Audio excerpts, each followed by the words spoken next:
ইন্নাল হামদালিল্লাহ ওয়াসসালাতু ওয়াসসালামু আলা মান লা নাবিয়্যা বা'দা ফাআউযু বিল্লাহি মিনাশ শাইতানির রাজীম বিসমিল্লাহির রহমানির রহিম। আসসালামু আলাইকুম সম্মানিত নাজিরিন, আপনারা সকলেই কেমন আছেন? আশা করি আল্লাহর অশেষ মেহেরবানিতে আপনারা সকলেই ভালো আছেন। বন্ধুগণ, একটি বিশেষ বার্তা নিয়ে আপনাদের খেদমতে উপস্থিত হয়েছি। আপনারা সম্পূর্ণ ভিডিওটাকে না টেনে পুরোটাই দেখবেন।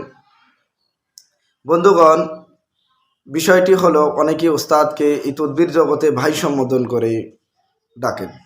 আমি প্রায় অনেক লক্ষ্য করি, আমাকে অনেকে মেসেজও করেন, হজরত কেমন আছেন, আমি আপনার বন্ধু অমুক ভাইয়ের ছাত্র।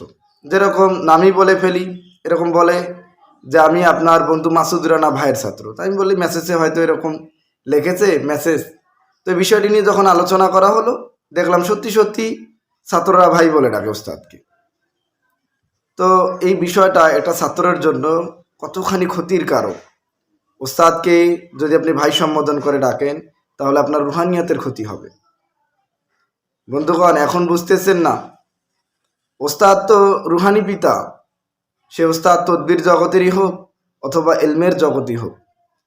আপনি একজন ভালো আলেমকে জিজ্ঞাসা করবেন যে ওস্তাদকে ভাই বলে ডাকা এটা একজন ছাত্রের জন্য কতখানি আদব। আপনি জিজ্ঞাসা করে দেখুন, একজন আলেমকে জিজ্ঞাসা করে দেখেন। আলেমদেরকে আমি বলি যে ওস্তাদকে কি ভাই বলাটা উচিত একজন ছাত্রের? তো বন্ধুগণ, নিজের ক্ষতি কেউ কইরেন না। ওস্তাদকে কেউ ভাই সম্বোধন করে ডাকবেন না। ওস্তাদ তদবির জগতের হোক এলমের জগতেই হোক, ওস্তাদ তো ওস্তাদ। ওস্তাদ হলো পিতা সমতুল্য।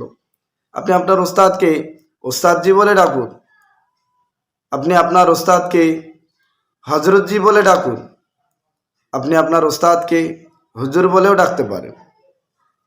তো বন্ধুগণ, আসলে আমার অনেক ছাত্ররা, আমার কোনো ছাত্র আমাকে ভাই বলে সম্বোধন করে না আজ পর্যন্ত। তো আসলে আমি আমার ছাত্রদের প্রতি সন্তুষ্ট। আমার অনেক ছাত্ররা আমাকে বাবা বলে ডাকে, যদিও আমি বয়সে অনেক কম। আপনারা জানেন আমার এখানে অনেক মুরব্বী ছাত্র ভর্তি হয়। তো অনেকে আমাকে ওস্তাদজি ছাড়া তো কেউই কথাই বলে না, কিন্তু অনেক ছাত্ররা আমাকে বাবা বলে ডাকে। আপনার ইউটিউবের কমেন্টগুলো ফলো করলে দেখতে পাবেন। তো আসলে আমি অন্য ভাইদের বাঁচানোর জন্য বলেছি, আপনারা ওস্তাদকে কেউ ভাই বলে ডাকেন না, আপনার রুহানিয়াতের ক্ষতি হবে। সেজন্য তো আপনারা তদবির জগতে আগে বাড়তে পারতেছেন না। আপনাদের তদবির জগতে আগে না বাড়ার একটাই কারণ হলো এটাই, ওস্তাদকে ভাই সম্বোধন করে ডাকা। ওস্তাদকে অনেক দামি মনে করবেন, অনেক দামি মনে করবেন, তাহলে দেখবেন আপনি তদবির জগতে সফল হয়ে যাবেন। আপনার বেশি তদবির জানার দরকার নেই। তো বন্ধুগণ, মহব্বতে এই কথাগুলো আপনাদেরকে বলেছি, কেউ অন্যদিকে নেবেন না। আপনারা ভালো থাকবেন। পরবর্তী ভিডিওতে আপনাদের সম্মুখে আবারও নতুন ভিডিও নিয়ে আসবো ইনশাআল্লাহ।